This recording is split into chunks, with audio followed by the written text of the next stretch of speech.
you're burnt when you leave that place. Yeah, it's crazy. So the reason I was asking you guys about skiing is there's conflicting stories about Tom Brady and Matthew Stafford meeting up in a ski resort where they may or may not both have homes. It may or may not have been a coincidence. It may or may not have been where Brady was recruiting Stafford to come to the Las Vegas Raiders.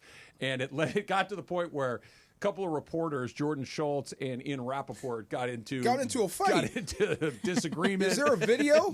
Not so far that I have seen, but it happened at a Starbucks, which ironic is because Jordan Schultz is the son of the guy that started Starbucks. Anyway, there's a lot of layers to it.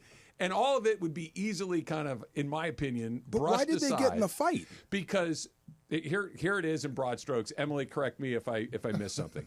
Jordan Schultz reported that Brady and Stafford basically secretly got together to try to talk about getting together in Las Vegas. And Rappaport was saying, look, that's not what this was. They happened to be in the same place. Both happened to be Rappaport there simultaneously. pooed the story. Yes. And let me tell you what Jordan Schultz then came back with in his own quote tweet of his own reporting. He says, if you really think Tom Brady and Matthew Stafford just happened to run into each other on a ski resort in Montana, of all places, at the exact same time, I've got a bridge to sell you, which is a direct shot at what Ian Rappaport was saying, which is it happenstance. How does he know? How does Schultz know that for certain?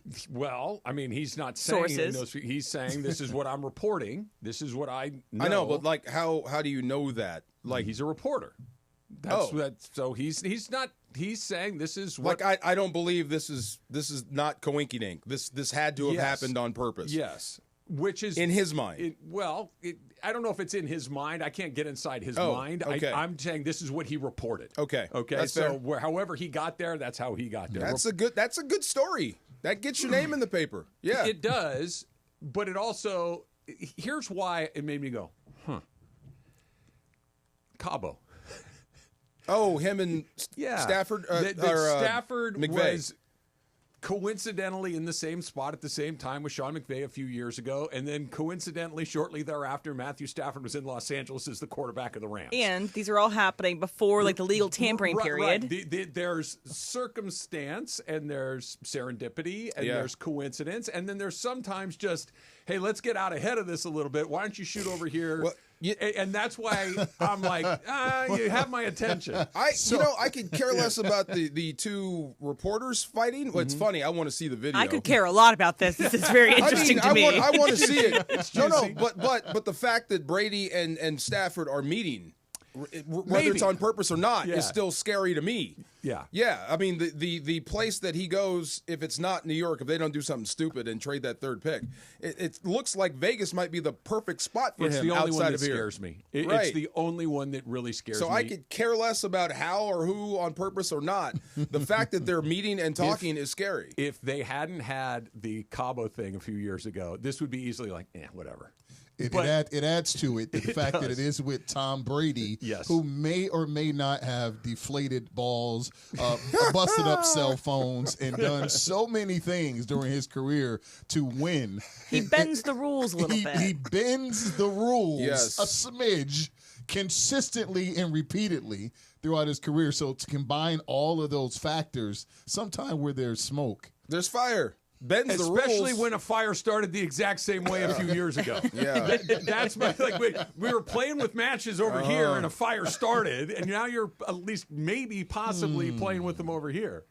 Crazy. Look, it's the only place, DeMarco, that really makes me go, uh-oh. I know, and it's so funny, man. I mean, like, he's clearly the best quarterback you have on your roster. He's one of the best quarterbacks in the league. Yes. I get it. He wants more money.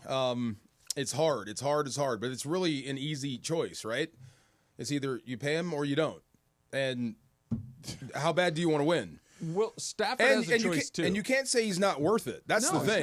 He's not. I agree with you. Yeah. He is worth it. But there's a second choice. The Rams have a choice to make. We can either pay you what you're asking for or not, or negotiate a lower price, hopefully. Right. But Stafford's got a choice, too, that I can meet them, maybe not halfway, more towards my side than their side, but I can do a little bit less than exactly what I want and stay in a place that is very fond of me. We're a very good team. I got the right coach. We went to the playoffs. We give the Eagles a push, et cetera, et cetera. Yes. Or I can go to a new place and see what happens. And it's exciting, and it's changing. They're getting better. They have Pete Carroll. They have Chip Kelly. All of those things. No, those things sound good. And as someone who actually played for the Raiders, I love where they're headed. I think they're going in a direction that makes common sense. I think Tom Brady's what an interesting choice for a minority owner. But if you're going to have one, he's a great consultant / owner. But think? My thing is when I put myself in Stafford's shoes for a second. You're a first ballot Hall of Famer. You're extremely wealthy already. $360 million. You have family members, wife, children who are being indoctrinated into, been a part of the LA community. They're in school. It's all love. You won a Super Bowl here. Mm-hmm. That ain't the same energy in Vegas. No. And so I just think that there's a point where I hope that Stafford can consider the value. You're making a lot of money, brother. I heard he's well invested, super smart guy. It's like, really? Is it really worth a few more bucks? I think he's more about that. I really do. I think he's about the legacy. That. Yeah. Define that. The legacy, the history. Like, you won a Super Bowl here. You matter here.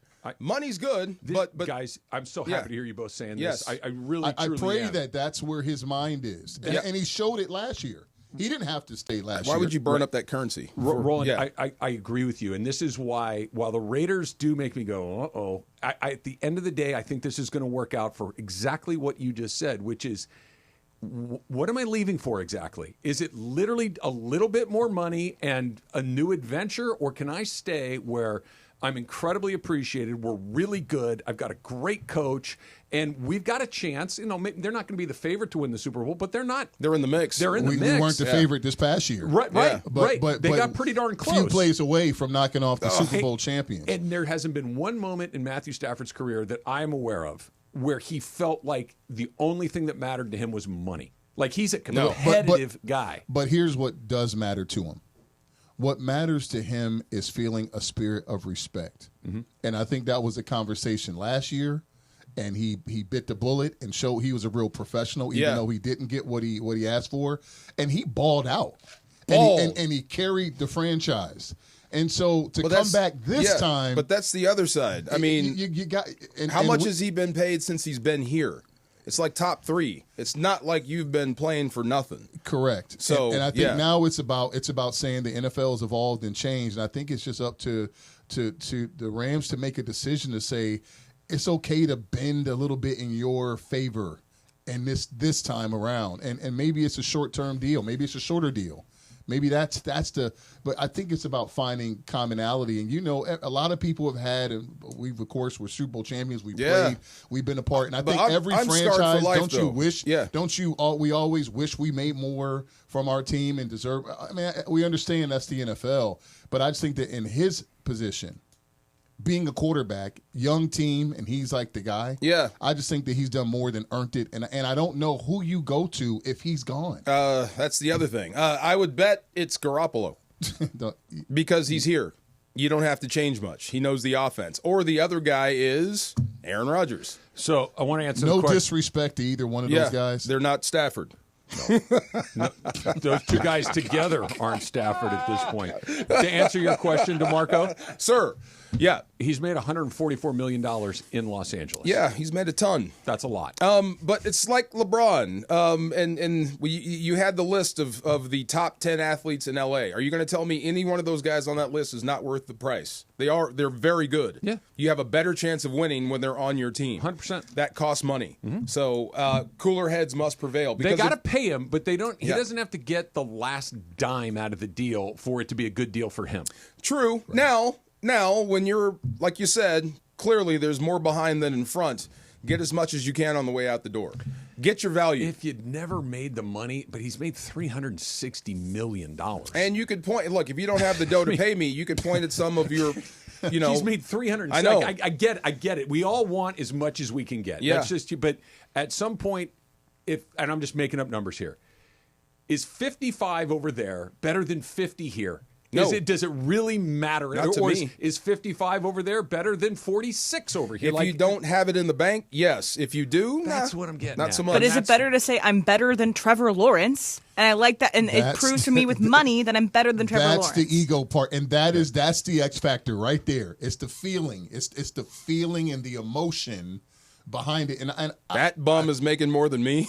And as a player, I must admit, as a player, that was something that was a driver. I compared my value to other. It was about people, not the actual dynamic happening on that franchise. The reason I was the highest paid tight end that year for the rate, that had a lot to do with salary cap issues, opportunity that just presented itself in that season. It had nothing to do with me as a person, but I know every tight end that saw Roll and get that contract with the Raiders, they was like, what in the world? He got 6 for what? And 2 million? What in the world? Back then, this was big. This was a big deal back then. Like 6 for 12 with $2 million up front. Hilarious. I was like, wow. Let's go. And like, he got what? Wow.